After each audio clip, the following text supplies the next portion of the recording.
Islamic पंथ चलाया तो उनका विरोध शुरू हो गया। लेकिन पैगंबर मोहम्मद को दो प्लस पॉइंट था जिस कारण से मक्का में शुरू में वो डटे रहे। एक तो उनका चाचा अबू तालिब बड़ा प्रभावशाली व्यक्ति थे मक्का के, और दूसरा उनकी पत्नी थी खादीजा। तो जो खादीजा थी वो भी बड़ी संभ्रांत और बड़ी प्रतिष्ठित महिला थी, उसका भी प्रभाव था। तो जब तक अबू तालिब और खादीजा जीवित रही तब तक तो पैगंबर के विरोध के बावजूद भी पैगंबर मक्का में डटे रहे। लेकिन तब आगे अबू तालिब का भी देहांत हो गया और खादीजा का भी देहांत हो गया। तो फिर पैगंबर अकेले पड़ गए और उन पर मतलब बहुत ज़्यादा विरोध होने लगा, इतना तक कि मक्का के कुछ धर्मावलंबी जो मूर्ति पूजक थे और अलग अलग जनजाति से जुड़े हुए थे उन पर जानलेवा हमला किया। और पैगंबर पर का विरोध क्यों हो रहा था? तो पैगंबर एक ईश्वरवाद की बात कर रहे थे, एक ईश्वर। मैंने कल इस्लाम वाले में मैंने एक चीज़ बताई है, तो इसलिए यहाँ पर एक बात और भी स्पष्ट कर दूं, जैसे ईसाई धर्म और यहूदी धर्म से जो जुड़ी हुई चीज़ें थी तो उसको भी स्पष्ट कर दूं। तो उन्होंने जब उनका विरोध नेचुरली होना शुरू हुआ जब अबू तालिब, तो उनको लगा कि अब जानलेवा हमला हुआ तो उनको लगा कि मैं इस्लाम को नहीं बचा पाऊंगा। तो गौर करके देखो कि इस्लाम अगर एग्रेसिव है तो ये पैदा होने के समय ही एग्रेसिव हो गया था। क्योंकि एक तो इस्लाम को पूरी की पूरी थाती मिले हो, जनजातीय थाती मिले, और जनजातीय लोग थे वो आपस में संघर्ष वैसे भी कर रहे थे। तो एक मुख्य प्रवृत्ति तो नहीं बदलती है, तो जनजातीय लोगों की जो लड़ाकूपन की प्रवृत्ति थी वो तो पहले से ही विरासत में चली आ रही थी। और ऊपर से जब पैगंबर मोहम्मद को अपने राज्य को जीवित बनाना था तो उन्होंने सैनिक के रूप में उन्हें संगठित भी कर दिया। तो अगर आप इतना ही जान लीजिए कि अगर मोहम्मद साहब महात्मा बुद्ध और महावीर की तरह होते तो इस्लाम जीवित ही नहीं हो पाता, मतलब पैदा होने से पहले ही उसका मतलब कालकवलित हो जाता, ये स्थिति होती। तो उनको तो लड़ना उनकी मजबूरी थी। तो अब वो क्या हुआ कि मक्का से मदीना आए, तो मक्का से मदीना के उनको पलायन करना पड़ा, दूसरा कोई रास्ता नहीं था। तो उसको अरबी में और इस्लाम के इतिहास में उसको हिजरा अथवा हिजरी कहा जाता है। और आगे खलीफा उमर ने उसी तिथि को आधार बनाकर हिजरी संवत चला दिया। लेकिन पहले जो उनका प्रस्थान हुआ उसको हिजरा या हिजरी कहा जाता है। तो अब देखो वहां पर दो शब्द आते हैं, एक शब्द आता है मुहाजिरियान, दूसरा शब्द आता है अंसर। अब ये दो शब्द मदीना यात्रा के समय ही इनका ये शब्द आए। एक्चुअली पैगंबर मोहम्मद ने तो अनुयायियों का एक समूह खड़ा कर लिया था मक्का में, तो अनुयायियों का एक समूह पैगंबर के साथ जो मदीना गया जो हिजरा के समय, तो वो जो मदीना जाने वाले उनको मुहाजिरियान कहा गया, क्योंकि पैगंबर मोहम्मद के साथ मक्का से आए थे, तो मुहाजिरियान उसके लिए नाम कहा गया।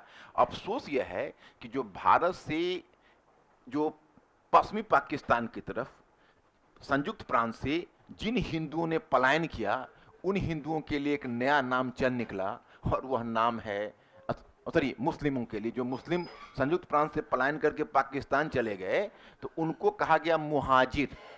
और अफसोस यह है कि पाकिस्तान में मुहाजिरों को सेकेंड क्लास सिटीजन के रूप में ट्रीट किया गया, अभी भी किया जाता है। लेकिन वो मुहाजिरियान वो पवित्र नाम है जो पैगंबर के साथ मक्का से मदीना गए थे। उसके बाद जब पैगंबर वहां गए तो वहां भी तो बहुत सारे ट्राइब्स थे, तो ट्राइब्स का आपस में लड़ाई होती थी, तो पैगंबर उसके पंच बन गए और उन सब के बीच मेडिएशन करने लगे। तो पैगंबर की इज्जत वहां पर बढ़ने लगी। तो उसमें अच्छा उसी में पैगंबर के हेल्पर समूह माने उनके सहयोगी के रूप में एक दल खड़ा हो गया, उस दल को कहा गया अंसर। तो एक हुए मुहाजिरियान, एक हुए अंसर। और तब पैगंबर मोहम्मद ने अब उपाय निकाला, क्योंकि आप मक्का से मदीना का आप अगर देखते हो तो देखो यह है मक्का, यह है मदीना, और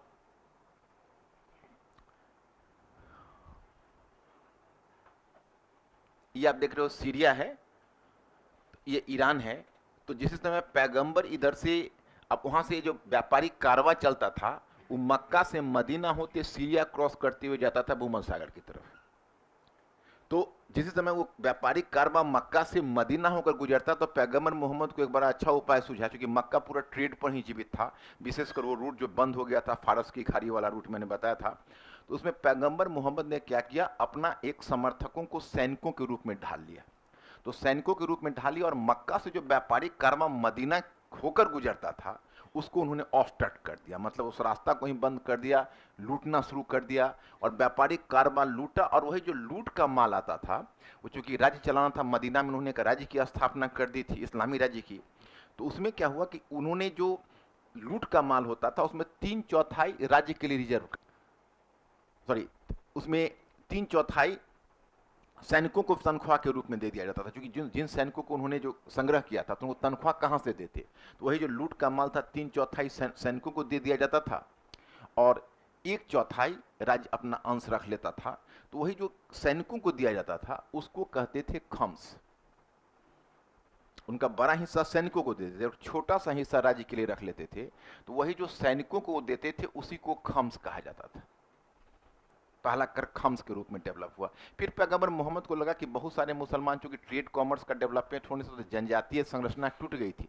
अरे इस्लाम का तो बहुत कुछ जनजातीय संरचना पर आधारित है, बहुविवाह भी देखते हुए भी जनजातीय संरचना पर आधारित है। लेकिन तब है कि समय के साथ ये सबको बदलना चाहिए था, लेकिन बदलाव नहीं आया, ये अफसोस है।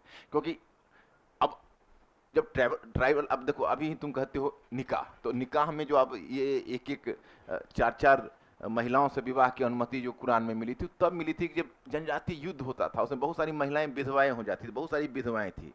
तो उन सबको भरण पोषण की एक समस्या आती थी। तो पैगंबर मोहम्मद ने एक पुरुष को 4 विवाह करने की अनुमति दे दी, ताकि जनसंख्या भी कम थी तो अपनी संतति चलेगी। अब वो पद्धति आज तक लागू है। तो ये थोड़ा सा, क्योंकि दुनिया इसमें बहुत बदली, कभी था क्रिश्चियनिटी में बहुत सारे डिफॉर्मिटीज थे, बदला। हिंदुइज्म में और कह सकते हो ब्राह्मणिज्म में बहुत सारी डिफॉर्मिटीज थी। तो यहाँ पर तो तुम देखते हो कि नेशनल मूवमेंट के समय ही हमारे यहाँ एक सामाजिक क्रांति भी हो गई। हमारे यहाँ जो राष्ट्रीय आंदोलन चला उसमें सामाजिक क्रांति भी साथ साथ होती चली, आर्थिक क्रांति भी होती चली, सांस्कृतिक क्रांति भी होती चली। हमारा जो 150 वर्षों का फ्रीडम मूवमेंट का जो इतिहास है वो केवल हमारा ब्रिटिश के अगेंस्ट में इतिहास, ब्रिटिश के अगेंस्ट में लड़ाई का इतिहास नहीं है, अपने अगेंस्ट में भी लड़ाई का इतिहास है। जो मॉडर्न हिस्ट्री में देखो, इन पहलुओं पर बच्चों का ध्यान नहीं जाता कि हमारे यहाँ इस रामचंद्र गुहा कहते हैं कि हमने एक साथ राजनीतिक क्रांति, आर्थिक क्रांति, सामाजिक क्रांति और सांस्कृतिक क्रांति सभी नेशनल मूवमेंट के टाइम में की थी। उस समय मुस्लिम लीग को तुम देखो, एक जिन्ना, जैसे कांग्रेस में हर साल अध्यक्ष निर्वाचित होते थे, मनोनीत ही होते थे, निर्वाचित तो मनोनीत ही होते थे और नए नए अध्यक्ष बनते थे। और एक डेमोक्रेटिक पद्धति कांग्रेस में उस समय थी, आपको मानना पड़ेगा। अब आज का कांग्रेस मत सोचिए, उसमें पॉलिटिकल पार्टी नहीं थी, वो एक आंदोलन था। वो तो बाद में पॉलिटिकल, उसी समय कांग्रेस को भंग कर देना चाहिए था। महात्मा गांधी का सुझाव सही था, लेकिन जो काम उस समय वो नहीं कर सके वो राहुल गांधी ने अभी कर दिया। तो मतलब वो हमारे ये बदलाव जो हुआ उस समय, मुस्लिम लीग को देखो, पाकिस्तान को तो अनडेमोक्रेटिक होना ही था, मुस्लिम लीग ही अनडेमोक्रेटिक पार्टी थी। जिन्ना एक बार अध्यक्ष बना तो जीवन पर्यंत अध्यक्ष रहा, ऐसा थोड़ा होता है। और जिन्ना का कोई प्रोटेस्ट कहीं नहीं। वहां पर जितने नवाब और कुलीन थे वो लीग में शामिल थे। और जिस समय कांग्रेस का विरोध इसलिए भी उन्होंने नवाब कुलीनों ने किया क्योंकि यहाँ पर समाजवाद और वामपंथ का नारा दिया जा रहा था। तो उनका डर था कि आर्थिक रूप से अगर विभाजन हो जाएगा, संयुक्त प्रांत में जो बड़े बड़े जो तुमको भूमिधारी लोग थे तो बाद में बहुत सारे पाकिस्तान चले गए। आज भी तुम बदायूं में देखो मुस्लिम लैंड होल्डर्स को, संयुक्त प्रांत में मुस्लिम मतलब एक बहुत बड़े भूमिधारी वर्ग के रूप में वहां स्थापित थे। क्यों? क्योंकि अकबर ने मस्जिद मास तो ज्यादा उधर ही दिया था। मतलब इल्तुतमिश से लेकर अकबर तक बहुत बड़ी संख्या में संयुक्त प्रांत में, जिसको अभी आप यूपी कहते हो, वहां मुसलमानों को बसाया गया था, वहां भूमि दी गई थी। अकबर ने भी मदद मास के रूप में या सैरुगल के रूप में बहुत सारी मात्रा उधर दी थी। तो हुआ क्या, ये जो तुम देखते हो वहां पर बड़े बड़े भूमिधारी थे। लियाकत अली खान तो संयुक्त प्रांत से ही थे, जो प्रधानमंत्री ने पाकिस्तान के, जो यहां से पलायन करके चले गए। तो सबको बड़ी बड़ी प्रॉपर्टी थी यूपी में, ऐसा नहीं था। तो ऐसी जो तत्व थे, जागीरदारी तत्व, की लीग में मध्य वर्ग पैदा ही नहीं हो सका। जिन्ना तो अपने भी ठाठ से रहते थे बॉम्बे के अपने बंगलों में, 3-4 शादियां उन्होंने भी की थी। ये स्कॉच विस्की पीते थे हर शाम में और सिगार पीते थे। मतलब उनको रोजा नमाज से कोई चीज से मतलब नहीं था, यही उनका एक विशेषता थी। बाकी क्या कहां से आगमन हुआ अचानक? बैठिए बैठिए। तो मैं आपको यहां पर यह बताना चाहता कि ये सब चीजें तुम इस्लाम में बहुत सारी चीजें देखते हो, जनजाति व्यवस्था में वो पैदा हुई थी। तो समय के साथ जैसे जैसे बदलाव हुआ, तो बदलाव तो उसमें भी होना चाहिए था, बदलाव नहीं हो सका, धीमा बदलाव हुआ। या मैं कहूं कि इस्लाम के अंतर्गत जो एक पुनर्जागरण आना चाहिए था, पुनर्जागरण नहीं आ सका। जैसे हिंदुइज्म में भी पुनर्जागरण आया, क्रिश्चियनिटी में तो सबसे पहले आ गया था, इस्लाम में जो आना चाहिए था, इसलिए वो पद्धति कहीं ना कहीं बनी रह गई, ये एक दुखद बात रही। तो अब यहाँ से आप देखेंगे तो आपको पता चलेगा एक खम्स और एक जकात। क्योंकि उस समय तक आर्थिक विभाजन, जनजातीय संरचना टूटने लगी थी, तो जनजातीय, देखो जनजातीय संरचना बोलूंगा तो तुम लोग घबराना नहीं, जनजातीय का मतलब समझ लेना समानता का भाव। तो जब एक कहावत आपने सुनी होगी, मजबूरी का नाम महात्मा गांधी है, अब शरीर में ताकत ही नहीं है तो अहिंसक तो होना ही पड़ेगा। तो अगर उत्पादन अधिशेष नहीं है, माने ज्यादा, जरूरत से ज्यादा उत्पादन नहीं, तो मजबूरी में समानता तो होगी। लेकिन जब उत्पादन बढ़ेगा, आर्थिक गतिविधियां बढ़ेगी, तो कुछ लोग धनी होंगे और कुछ लोग निर्धन होंगे। तो समानता पर आधारित जो समाज है टूटेगा, और समानता पर आधारित अगर समाज टूटा तो आपस में तनाव बढ़ेगा, आपस में छीना झपट बढ़ेगी, कन्फ्लिक्ट बढ़ेगा। तो ये जो बढ़ना होता है, तो ऐसी स्थिति में मुस्लिम समाज में भी कुछ धनी और कुछ निर्धन हो गए। तो पैगंबर मोहम्मद ने एक रास्ता निकाला जनजातीय आदर्श के अनुकूल, कि जो धनी लोग हैं वो स्वेच्छा से कुछ कंट्रीब्यूशन दे राज्य को, जिसको जकात कहा गया, और उसको खर्च किया जाएगा निर्धन मुसलमानों की सहायता के लिए। तो दो कर आ गए, जकात और खम्स। 3/4, सॉरी खम्स को मैंने 3/4, वही मेरे दिमाग में आ रहा था। 4/5 भाग सैनिकों को, 1/5 भाग राज्य को, वही मेरे दिमाग में आ रहा था। कुछ लोचा है, प्रोपोर्शन में कुछ गड़बड़ी आ रही है। मैंने 4/5 भाग राज्य में, मैं नोट करवाऊंगा, घबराओ मत। 4/5 भाग चला जाएगा सैनिकों को, 1/5 भाग, मैंने 1/5 एंड 4/5 था खम्स की राशि। तो 2 कर जकात और खम्स तो देख लिया। अब खराज और जजिया आगे बताऊंगा। 4 कर थे उसमें, धार्मिक कर जिसको कहते हो कि मुस्लिम शरीयत के आधार पर थी। अब शरीयत भी आगे तुमको समझ में आ जाएगा शरीयत क्या है, मैं बताऊंगा सल्तनत तक।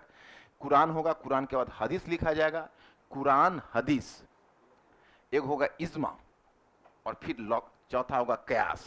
और ये चारों को आधार बना के तब मुस्लिम शरीयत लिखा जाएगा, जो मुस्लिम शरीयत इस्लामिक कानून का आधार बनेगा। लेकिन अब वो सब आगे जैसे जैसे यात्रा में मिलेगा मैं तुमको बताता जाऊंगा। फिलहाल 2 कर मैंने बताया आपको, ये दोनों कर हुए। अब क्या है कि पैगंबर मोहम्मद ने जब मक्का का रास्ता रोका और व्यापार को रोका, तो मक्का का व्यापार तो ठप हो गया। तो एक्चुअली कुरैशी ट्राइब जो मक्का का था, उसी कुरैश ट्राइब में हाशमी क्लैन से पैगंबर मोहम्मद थे, और कुरैश ट्राइब वहां प्रभावी था। तो अंत में कुरैश ट्राइब जो ट्रेड को वहां पर लीड करता था, वो सरेंडर कर दिया पैगंबर मोहम्मद के सामने। तो उस पैगंबर ने मक्का पर भी कब्जा कर लिया। तो इस तरह से पैगंबर का कब्जा मक्का पर भी हो गया। 630 में मक्का मदीना दोनों इस्लाम के केंद्र बन गए। लेकिन 632 में पैगंबर का देहांत हो गया। अब पैगंबर के देहांत के बाद उत्तराधिकार की समस्या आएगी, क्योंकि 3 ग्रुप खड़े हो जाएंगे। एक ग्रुप होगा मुहाजिरियान का, उनका कहना होगा कि हम तो पैगंबर के साथ आए थे, तो हम उनके ओरिजिनल मतलब सपोर्टर रहे हैं। दूसरा हो गया अंसर का, अंसर ने कहा कि हम तो उस समय उनको हेल्प किया था जिस समय हमको उनसे कोई परिचय नहीं था। और तीसरा हो गया उनके ब्लड रिलेशन का, एक लीगलिस्ट एक ग्रुप खड़ा हो गया। उसने कहा कि पैगंबर के घर का रक्त संबंध से जुड़ा हुआ आदमी ही कोई ना कोई होना चाहिए उनका उत्तराधिकारी। और रक्त संबंध से जुड़ा हुआ मैं क्वालिफाई कर रहा था अली, क्योंकि अली उनका भतीजा भी था और उनका दामाद भी था। तो अली क्वालिफाई कर रहा था। लेकिन उस समय विवाद के समय अबू बकर को सत्ता मिल गई। अबू बकर उसके ससुर थे, खादीजा के पिता। 2 वर्ष तक अबू बकर रहे। सबसे बड़ी समस्या रही कि वहां पर तो जनजातीय क्षेत्र था, तो राज्य के लिए तो अनुकूलित ही नहीं थे, क्योंकि राज्य के लिए कुछ अनुशासन चाहिए, कुछ कर चाहिए, कुछ व्यवस्था चाहिए, कुछ स्थिरता चाहिए। लेकिन राज्य के लिए जो स्थिरता चाहिए, तो लोग उस राज्य की साए में जीने के लिए अनुकूलित ही नहीं थे। तो जाहिर है कि वैसी स्थिति में शुरू में बहुत सारी समस्याएं आई अबू बकर को। अबू बकर ने झेल लिया। 2 वर्ष उनका डेथ हो गया। उमर आए। उमर एक बहुत ताकतवर खलीफा थे। उमर के समय सत्ता का विस्तार तेजी से हुआ, और उसी क्रम में खलीफा उमर के समय मिस्र पर भी कब्जा किया इस्लामी सेना ने, सीरिया पर भी कब्जा किया, पश्चिम एशिया की तरफ बढ़ गए उमर के समय। और उमर ने ही पहले एक शक्तिशाली राज्य की नींव डाली, नींव तो पहले ही डाल चुके थे। उसने एक मतलब खलीफा का सैन्य आधार को मजबूत किया उसने, और फिर उसने कानून को भी मजबूत बनाने का प्रयास किया। एक मस्जिद उसने मक्का में, जो मस्जिद था उसमें मुस्लिमों का सांस्कृतिक केंद्र के रूप में वो मस्जिद के महत्व को बढ़ाया। तो उमर के समय मुस्लिम सत्ता का व्यापक विस्तार हुआ। उमर के बाद फिर उस्मान आए। उस्मान के समय भी सत्ता का विस्तार हुआ। और इस तरह से उमर और उस्मान के समय तक अब जो इस्लाम की सत्ता है वहां से फैलती हुई चली गई मध्य एशिया के मुहाने तक। मतलब वैसे तो तुम देखोगे अरब क्षेत्र तुम देख रहे हो यही है, लेकिन अरब क्षेत्र वो बढ़ते बढ़ते वो पश्चिम एशिया क्रॉस करते हुए इराक को, सीरिया पर कब्जा करते, मिस्र पर तो कब्जा हो ही गया था, मिस्र, सीरिया, इराक और ईरान पर कब्जा होते, फिलिस्तीनी क्षेत्र पर कब्जा होते हुए सत्ता आगे बढ़ गई। ईरान पर भी कब्जा हो गया और फिर वो चला गया सेंट्रल एशिया के मुहाने तक, उसकी मुस्लिम सत्ता फैल गई। लेकिन अब उमर के बाद जब उत्तराधिकार का बात हुआ तो ग्रुप ऑफ मुसलमानों ने अली को महत्ता दे दी। अब अली खलीफा के रूप में निर्वाचित हुआ तो एक सीरिया में हुआ करता था बड़ा एडवेंचरर, उसका नाम था मुआविया।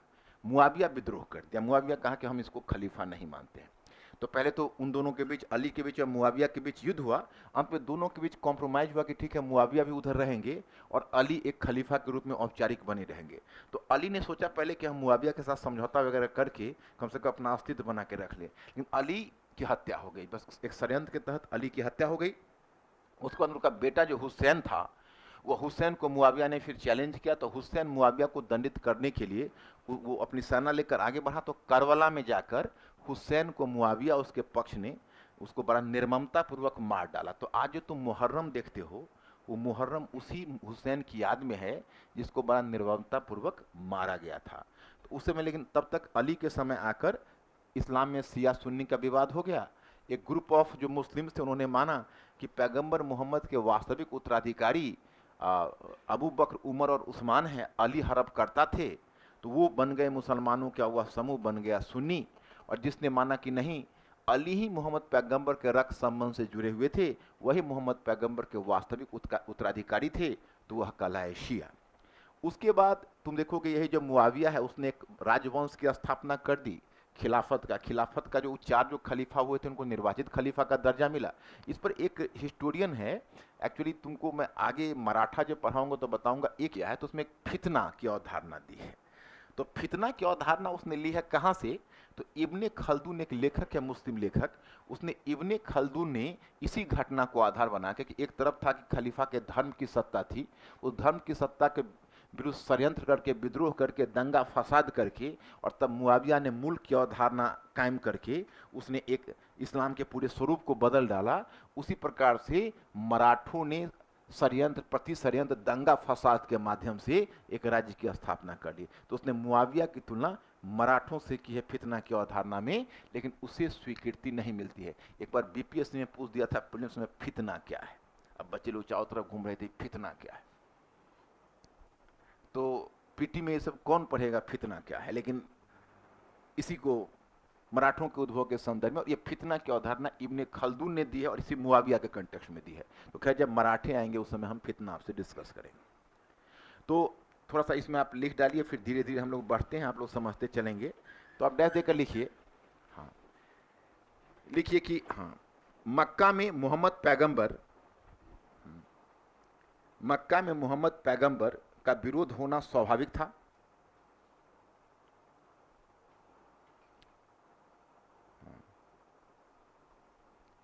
मोहम्मद पैगंबर का विरोध होना स्वाभाविक था। विरोध होना स्वाभाविक था क्योंकि इस्लाम का बल एकेश्वरवाद पर रहा था। एकेश्वरवाद पर रहा था।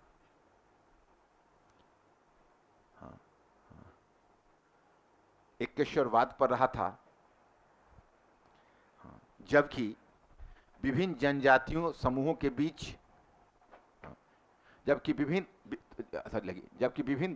जनजातीय समूहों ने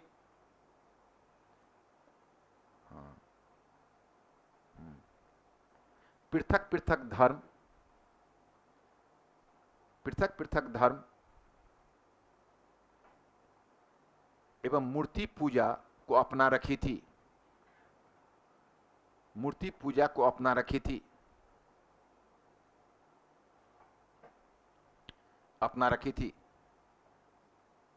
अतः 622 ईस्वी में पैगंबर को 622 ईस्वी में पैगंबर को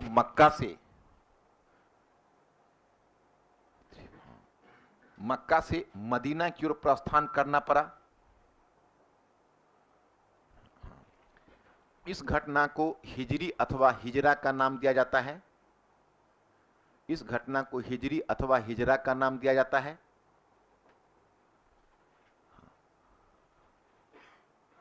हिजरा का नाम दिया जाता है।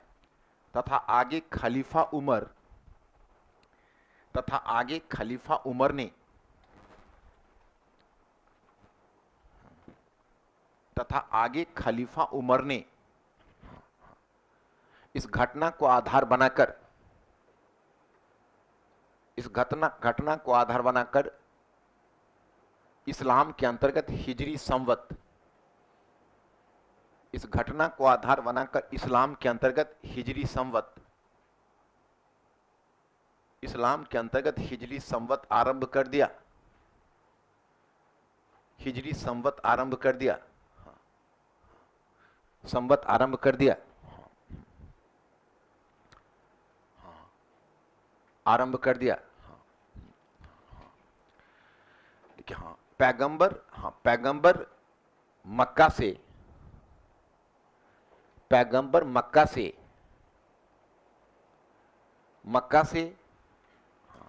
मदीना, मक्का से मदीना अपने साथ अनुयायियों का एक समूह लेकर आए थे, अपने साथ अनुयायियों का एक समूह लेकर आए थे।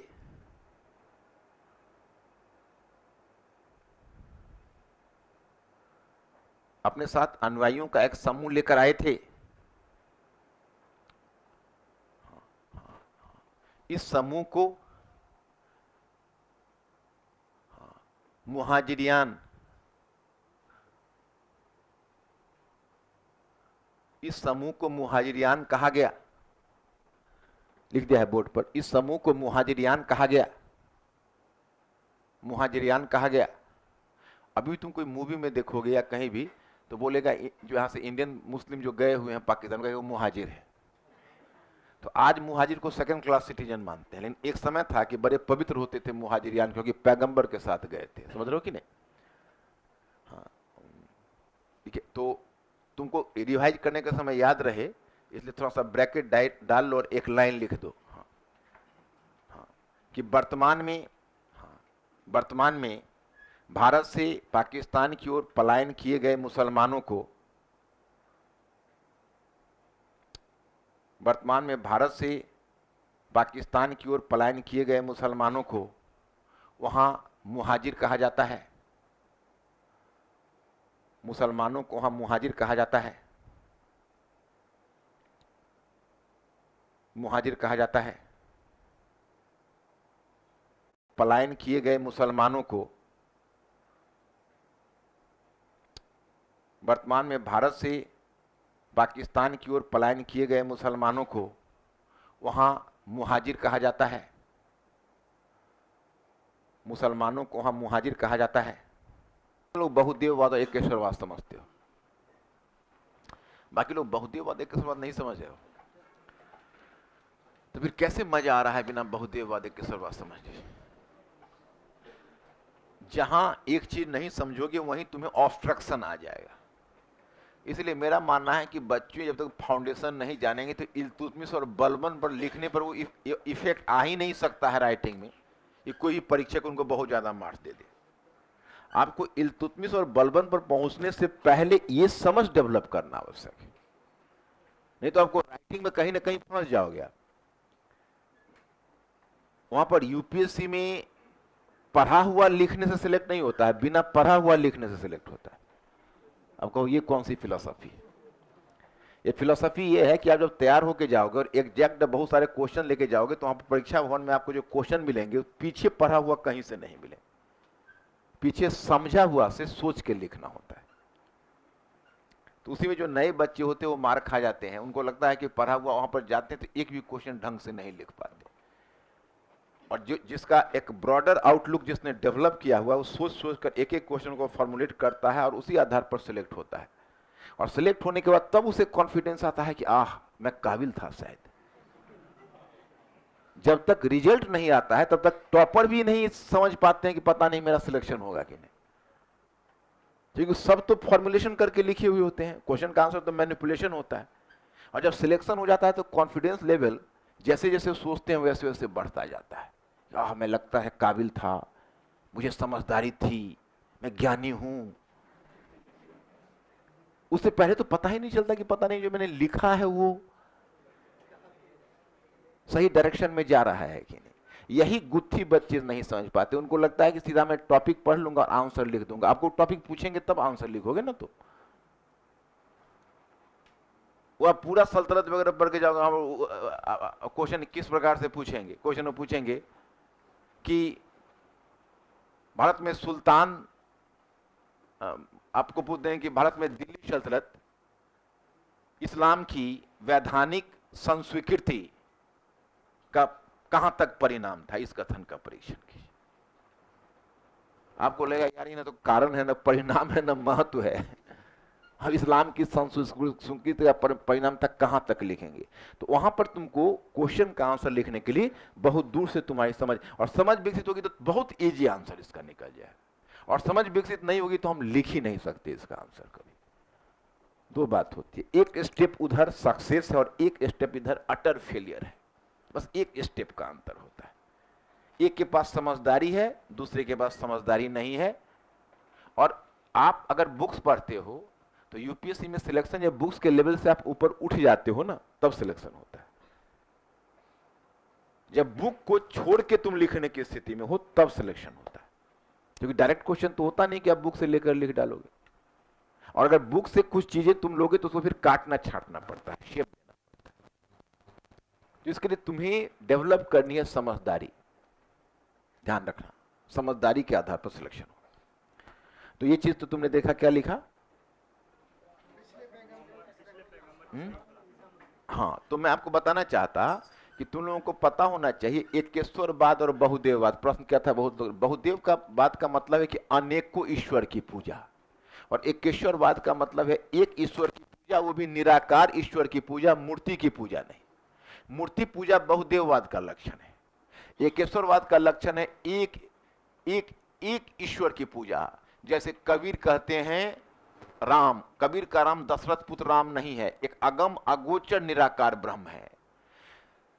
गुरु नानक कहते हैं एक ही ओंकार, वो एक निराकार ईश्वर है। इसलिए कबीर समाज सुधारक बन गए, गुरु नानक को समाज सुधारक के रूप में देखा जाता है। क्योंकि बहुदेववाद होता है वो मंदिर को जन्म देता है, मंदिर और मूर्ति पूजा को जन्म देता है, मंदिर मूर्ति पूजा पुरोहितवाद को जन्म देता है, पुरोहितवाद धार्मिक विषमता को, धार्मिक विषमता सामाजिक विषमता को जन्म देता है, और सामाजिक विषमता सामाजिक तनाव को जन्म देता है। तब एक धर्म गुरु खड़ा हो जाता है, जो देखने में तो धर्म गुरु लगता है लेकिन हो जाता है समाज सुधारक।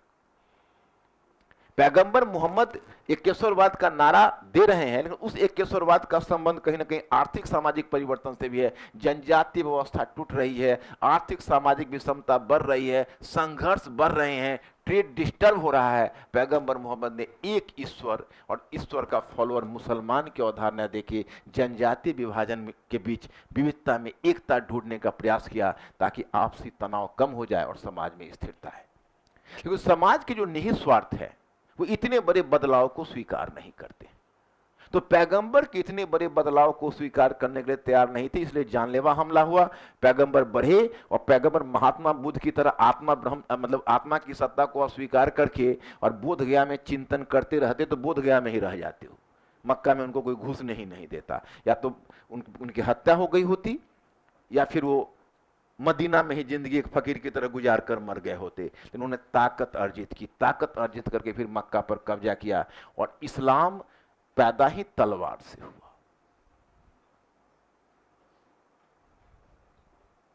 यही दिक्कत हो गई। अब तुमको मैं बताऊंगा धर्म और राज्य में संबंध। अब देखो, धर्म राज्य में संबंध बताऊंगा तो इस्लाम में धर्म पहले है और राज्य और समाज बाद में।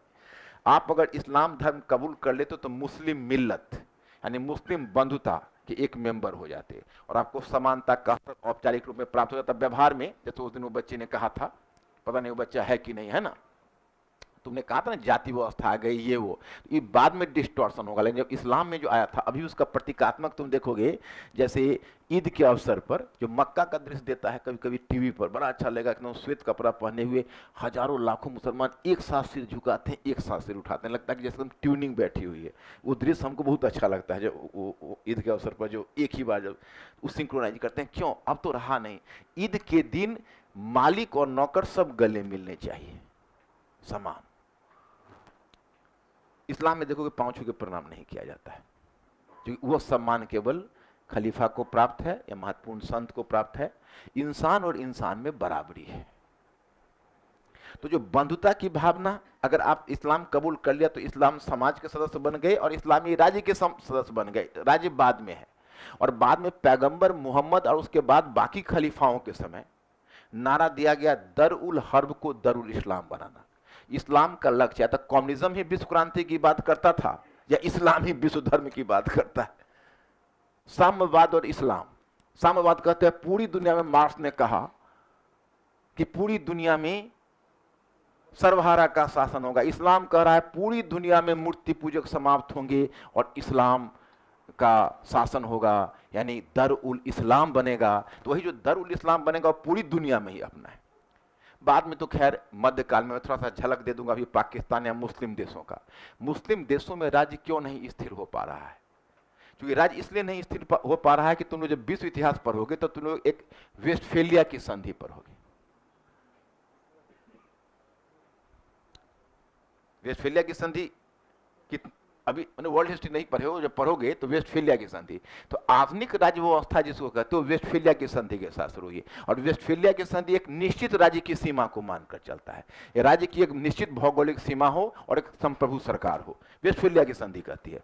तो जितने भी इस्लामी राज्य हुए वो तो पहले उपनिवेश बने, पश्चिमी देशों ने उनको उपनिवेश बनाया, और फिर उपनिवेश के बाद जो स्वतंत्र हुए, जैसे भारत स्वतंत्र हुआ, भारत का समय विभाजित होकर पाकिस्तान स्वतंत्र हो गया, उधर सऊदी अरबिया एक राष्ट्र बन गया, उधर इराक एक राष्ट्र बन गया, सीरिया एक राष्ट्र बन गया। वो सब तो जो राष्ट्रीय राज्य बने वह वेस्टफेलिया की संधि के आधार पर बने, जो एक आप अपनी संप्रभुता का और दूसरे की संप्रभुता का सम्मान कीजिए। लेकिन इस्लाम में चूंकि पुनर्जागरण नहीं हुआ तो कट्टर उलेमाओं का एक वर्ग है जो अभी भी वही दर उल हर्ब और दरुल इस्लाम को पकड़े हुए है। तो वो वेस्टफेलिया की भौगोलिक सीमा को मानता ही नहीं, वो तो कहता है कि सारा संसार ही हमको फैलाव करना है, और भारत की सीमा को हम मानते कहाँ हैं? वहां तो मूर्ति पूजकों का देश है, हमको इस्लाम का देश बनाना है। तो उलेमा वगैरह जो तुम देखते हो जितना ये सब है, ये सब तो यही नारा देगा कि हमें इस्लाम को फैलाते जाना है पूरी दुनिया में जब तक फैलाव ना हो जाए। अब तुमने देखा कि ये आईएस इसी आधार पर गठित हो गया, फिर खिलाफत को दोबारा जिलाया कि पूरी दुनिया में इस्लाम फैलाना है।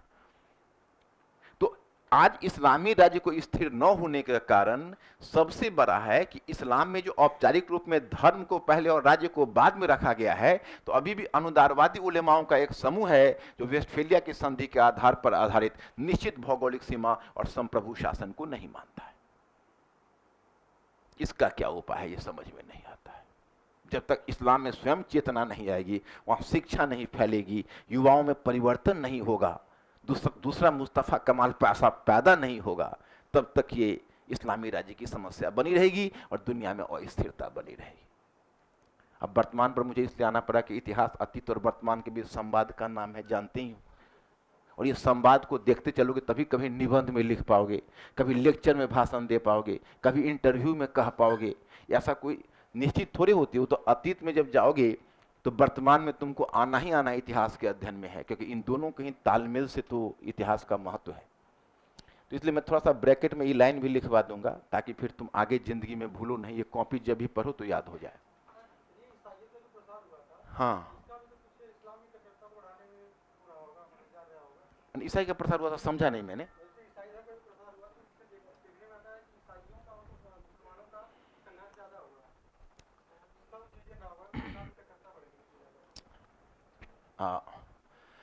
देखो, तुमने विश्व इतिहास पढ़ा है? नहीं, कुछ नहीं, मैंने बाहर बाहर से जानकारी क्यों, मेरा क्लास किया है। क्योंकि जब तक मेरा क्लास नहीं किया तो विश्व इतिहास को तुम लोग पढ़ा हुआ मत मानो, वेरी फ्रेंकली टू से, क्योंकि तुम लोगों ने इधर उधर से कुछ बातें सुनी होगी। जब तक सिस्टमेटिक, जैसे आप मेडिवल सिस्टमेटिक पढ़ोगे, इससे पहले तुमने यूनिवर्सिटी में मेडिवल पढ़ा होगा या कितना ही पढ़े होगा, लेकिन मैं अपने क्लास किए हुए से पहले आपकी पढ़ाई को मैं मान्यता नहीं दे रहा हूं, क्योंकि आपका इधर उधर बिखरा हुआ होगा, या दूसरे कोचिंग इंस्टीट्यूट के पढ़े हुए बच्चे को मैं नहीं मानता हूं कि वो इतिहास में हमारे बच्चे के साथ मुकाबला कर सकते। ये आत्मश्लाघा नहीं है, ये वास्तविकता है। क्योंकि पढ़ने का मतलब है या तो तुम इंटीग्रेटेड पढ़ो, नहीं तो मस्ती करो। ये बीच में थोड़ा पढ़ लिया, थोड़ा जान लिया, उससे एक भी क्वेश्चन होने को नहीं। क्वेश्चन होगा जब तुम्हारे में वो डेवलप करेगा। देखो बच्चे, जब तुमको मैं ईसाई धर्म बताऊंगा तो एक समय था कि ईसाई भी इस्लाम से कम कट्टर नहीं था, एक कदम आगे था। जिहाद इधर था तो जिहाद उधर भी, क्रूसेड्स था, धर्म युद्ध। और एक बात मैं बताऊं, रिचर्ड एम एटन की बुक है जो मैंने आपको बताया था कि तलवार वाला सिद्धांत को जो काटा है, इस्लाम की प्रगति जिस समय हुई, जिस समय पैगंबर मोहम्मद ने इस्लाम धर्म चलाया था, उस समय इस्लाम दुनिया का सबसे प्रगतिशील धर्म था, क्योंकि उसने कुछ प्रजातांत्रिक मूल्यों को अपना लिया था। हिंदू धर्म में तुम देखते हो ब्राह्मण, क्षत्रिय, वैश्य, शूद्र। तो हिंदू धर्म ने क्या किया था कि निम्न जाति को तो बहुत नीचे गिराया हुआ था। मध्य काल में इस्लाम वहां पैदा हुआ है। उस समय यहां पर अब तुम देखो ना, अरब वाले जब आए तो बहुत सारे भारतीय धार्मिक ग्रंथों का उन्होंने अरबी में अनुवाद करा दिया। यूरोप में पुनर्जागरण, जो मैं आपको अरब विजय में बताऊंगा। लेकिन बच्चे, अफसोस ये है कि उस समय हमने अरबों से संपर्क का लाभ नहीं उठाया, क्योंकि हमने उनके ग्रंथ, जी अरबों ने बहुत सारा ग्रंथ रखा हुआ था, दुनिया के सारा ग्रंथ का वो घूम घूम का अनुवाद कर रहे थे। तो हम भी अगर उनसे थोड़ा ले लेते कि यार देखें आपका भी, और तो हम भी थोड़ा सा उसको संस्कृत में या कोई भारतीय भाषा में अनुवाद कर लेते, तो भारतीय भाषा में तो चलो उसमें उतना समर्थन नहीं था, लेकिन संस्कृत तो था जो भारत का लिंगुआ फ्रैंका था, तो उसमें हम अनुवाद कर सकते हैं, लेकिन हमने नहीं किया। एक ही ग्रंथ है जिसका संस्कृत में अनुवाद हुआ है, वह है यूसुफ एंड जुलैखा, अन्यथा किसी भी ग्रंथ का अनुवाद नहीं। तो हम भी कट्टर थे, उधर ईसाई धर्म भी कट्टर था, इस्लाम उस समय प्रगतिशील धर्म था। बाद में इस्लाम कट्टर बन गया और ईसाई धर्म कट्टर था। धर्म और राज्य के बीच वहां भी पहले संबंध था, फिर धीरे धीरे क्या हुआ कि पोप में और राजा में विवाद बढ़ने लगा। फिर वहां पर तुम देखो प्रबोधन आया, प्रबोधन ने धर्म और राज्य के बीच विभाजन रेखा खींचना शुरू कर दिया। फिर फ्रांस की क्रांति आई, उसमें लैसिज्म और धर्मनिरपेक्षता की अवधारणा सबसे पहले फ्रांस की क्रांति में आई। कहा कि धर्म, चर्च पर कब्जा कर लिया क्रांतिकारियों ने, चर्च को राज्य की संपत्ति में तब्दील कर दिया गया, एंटी चर्च मूवमेंट वहां पर चला। तो ये सब होने से क्या हुआ कि पश्चिम में धर्मनिरपेक्षता आती चली गई, फ्रांस की क्रांति आ गई। उसके बाद धीरे धीरे 19वीं सेंचुरी में परिवर्तन आ गया, तो पश्चिम ट्रांसफॉर्म होता तेजी से चला गया, और पश्चिम की संगति में पूरी दुनिया ट्रांसफॉर्म होता चला गया। और एक, जैसे देखो तुमको मैं एक बात बताता हूं, डोंट टेक इट अदरवाइज, जैसे तुम देखो कि दो तरह के लोग होंगे। अब मान लो कि आपकी 3 पीढ़ी पहले दादाजी परदादाजी में कोई मिनिस्टर थे, तो मिनिस्टर थे, तो अब मिनिस्टर हुए, परिवार की तब तक संपत्ति भी समाप्त हो गई, प्रतिष्ठा भी अब नीचे आ गई। अब हम लोगों की स्थिति यह है कि हम लोग हैंड टू माउथ, बिना काम ना करें तो काम नहीं चलेगा। तो दो तरह की प्रतिक्रिया हुई। एक युवा पीढ़ी होगी जो प्रेरणा लेगी कि भाई हमारे पूर्वज कभी अच्छे थे, तो हम आज वर्तमान समय में भी हम अपने आप को ऐसा बेहतर बनाएं ताकि हम भी कम से कम समाज में इज्जत अर्जित करें। और दूसरा कहेगा कि नहीं, मैं छोटा काम कैसे कर सकता हूं, मेरे दादाजी मिनिस्टर थे, मैं छोटा काम कैसे कर सकता हूं, मुझे दादाजी की महानता पर ही पहुंचना है, और उसके लिए हमको अगर नहीं कुछ होगा तो गैंगस्टर ही बन जाना है। क्योंकि दादाजी जो चीज पैसे और रुतबा के बल पर प्राप्त किया, हम गन के बल पर प्राप्त कर लेंगे। तो एक सबसे बड़ी दिक्कत इस्लाम के साथ क्या होगी, इस्लाम ने समय के साथ अपने आप का बदलाव नहीं किया, और वो पुराने दिनों की याद करता है, यार हमारे खलीफा के दिन थे जो कैसे तूती बोलते थे, उसे तूती बोलाना है। फिर तो वो जो चीज इस्लाम में आ गई ना, इस्लाम को फिर आगे की तरफ मूव नहीं करने दिया, और क्रिश्चियनिटी ने और बाकी ने अपने परिस्थितियों के साथ समझौता करके ट्रांसफॉर्म कर लिया अपने आप को, और इस्लाम धर्म से ही शक्ति पाने की कोशिश करने लगा। तो इसी क्रम में बच्चों, लेकिन दुनिया में तुम देखो सुधार होगा, और ये सुधार करना पड़ेगा, नहीं तो इस्लामी सोसाइटी ही नहीं जी पाएगी। कारण क्या है कि उनके आपस के बीच इस्लाम जोड़ तो नहीं पा रहा है। अब लीबिया में देखो बहुत सारी जनजाति हैं, वो आपस में लड़ रही है, इस्लाम उनमें एकता नहीं पैदा कर पा रही है। पाकिस्तान को देखो, मोहम्मद अली जिन्ना ने कहा पाकिस्तान मुसलमानों का स्वर्ग हुआ। किसके लिए स्वर्ग है?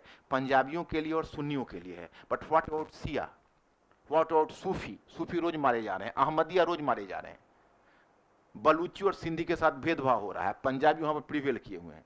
तो वहां पर क्षेत्रवाद और नस्लवाद ने और प्लस धार्मिक विभाजन ने आपके इस्लाम को एक नहीं रहने दिया। जैसे हिंदू समाज एक नहीं है, उसी तरह मुस्लिम समाज भी एक नहीं है। इस रियलिटी को जितनी जल्दी दोनों स्वीकार कर ले, दोनों के लिए बेहतर है। यहां पर कुछ हिंदू के ठेकेदार बोलेंगे कि हमारा हिंदुत्व। अब हिंदुत्व कौन? आपके हिंदुत्व में वो दलित वर्ग के भी लोग हैं, अछूत भी हैं, जिनके पानी आप स्पर्शित अभी भी बहुत लोग नहीं पीते हैं। आप अभी भी आपने अनटचेबिलिटी को व्यवहार में बनाए हुआ है। आपके दलित वर्ग के लोग भी हैं, और आप आज काउ लिंचिंग कर रहे हो, लेकिन वो लोग उनमें से बहुत हैं जिन्होंने जो बीफ खाते हैं। और बहुत सारे आपके ट्राइबल्स हैं जो टेक्निकली हिंदू हैं और आपके हिंदुत्व के हिस्सा है, लेकिन वो भी बीफ खाते हैं। उनका आप क्या करोगे लिंचिंग में? तो ना तो हिंदू समाज एकात्म है, न इस्लामी समाज एकात्म है। और बच्चे जो तुम इतिहास पढ़ोगे तो दुनिया के सारे धर्मों की रियलिटी तुम्हें पता चल जाएगा। और मेरा विश्वास है कि धर्मनिरपेक्षता तुम्हारा नेचुरल क्रीड बनेगा, क्योंकि तुम देखोगे कि धर्म के पीछे राजनीति क्या रही है। और पैगंबर के समय से लेकर आज तक, वही तरह भारत में तुम देखोगे उपनिषद के काल से लेकर आज तक कैसे धर्म का राजनीति में उपयोग हुआ है और किस तरह लोगों ने इसका दुरुपयोग किया है। तो तुमको धर्म की बहुत सारी सच्चाइयां इसमें पता चल जाएगी। तो इसलिए तुम विश्व इतिहास के पढ़ने तक प्रतीक्षा करो। जब हम विश्व इतिहास पर पहुंचेंगे तो तुमको खुद उसका उत्तर मिल जाएगा कि क्रिश्चियनिटी ने क्या किया, इस्लाम ने क्या किया, इसका क्या रोल था, तो वो चीज आपको पता चलेगी। हाँ बोलिए।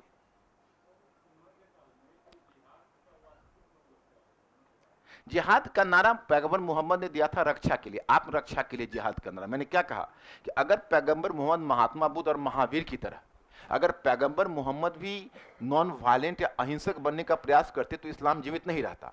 तो उसमें क्या हुआ कि उन्होंने जिहाद का नारा दिया था इसलिए कि ताकि आत्मरक्षा के लिए, मतलब आत्मरक्षा के लिए मैंने हम लोगों को चलो एक जिहाद छेड़ना है और मक्का पर कब्जा करना है। पैगंबर मोहम्मद ने मक्का मदीना पर कब्जा कर लिया, बाद में आ गए खलीफा। तो खलीफा उमर के समय तक या बाद की समय तक स्थिति इसलिए खराब हो गई क्योंकि ये तो देखो अब जनजाति है, तुम देखोगे ये कहा जाता है कि एक थे थोड़ा सा क्रिमिनल बैकग्राउंड के थे, तो बाद में वो साधु बन गए, तो नहीं कुछ होता था तो उनका तुम्बा बोलते हैं जिसमें वो लोटे की तरह लेके चलते हैं, तो 10-20 लोगों का तुम्बा ही आपस में बदल देते, जो कि पुरानी आदत थी। समझ रहे हो कि नहीं, मेरी बात समझ रहे हो कि नहीं। तो खलीफा उमर को या खलीफाओं को लगा कि भाई हैं तो ये जनजातीय ऊंट पालते थे, लाठी लेके चलते थे, तो अहिंसक तो बनेंगे नहीं। और इस्लाम ने अहिंसक होने का नारा भी नहीं दिया था, इस्लाम में संन्यास धर्म था भी नहीं। संन्यास धर्म ऑटोमेटिकली डेवलप कर गया मिस्टिसिज्म के बाद, जब तुम देखते हो सूफी आए तो सूफीज्म तो इस्लाम का एक अलग प्रकार का विकास है जो रहस्यवादी धारणा को डेवलप करता है। अपने लोगों के काम के लिए सूफीज्म ही ज्यादा है, लेकिन सूफीज्म तो पैगंबर मोहम्मद के द्वारा समर्थित नहीं है ना। तो कुरान की जो मुख्य व्याख्या थी वो बाद में शरीयत के रूप में डेवलप हुई और एक व्याख्या तरीकत के रूप में डेवलप कर गई, जो रहस्यवादी व्याख्या कहते हैं, वही हो गया सूफीज्म। तो सूफीज्म बहुत 10वीं सदी के बाद तब सूफीज्म पनपा है, पहले तो था नहीं। तो उसमें क्या था कि पैगंबर ने जिहाद करना दिया, बाद के खलीफाओं ने देखा कि भाई ये सब तो अहिंसक बनेंगे नहीं, अगर इनके हम आपसी कॉन्फ्लिक्ट को बाहर निर्यात नहीं कर देते हैं तो ये सब आपस में सिर्फ फुटबॉल करेंगे, इस्लामी राज्य कमजोर होगा। तो खलीफा उमर ने सोचा कि आम के आम और गुठलियों के दाम, जिहाद का नारा देंगे तो फायदा यह होगा कि इनकी आंतरिक संघर्ष बाहर की तरफ निर्यात हो जाएगी। एक तो इस्लामी साम्राज्य में अमन चैन भी रहेगा और इनके पावर का क्रिएटिव यूज हो जाएगा, जिससे इस्लामी सत्ता का विस्तार भी होगा। तो इसी पॉलिटिक्स के तहत उन्होंने जिहाद का नारा दिया और बाद में जिहाद का अपना डिस्टॉर्शन हो गया तो उसका अलग तरह का नारा हो गया। फिर मैं आपको बताऊंगा कि गैर मुसलमानों के साथ क्या संबंध होना चाहिए इस्लाम का, उस संबंध में विवाद है। मैं सब चीज आपको नोट करवा देता हूं, देखो धीरे धीरे, है ना। क्या लिखा आपने?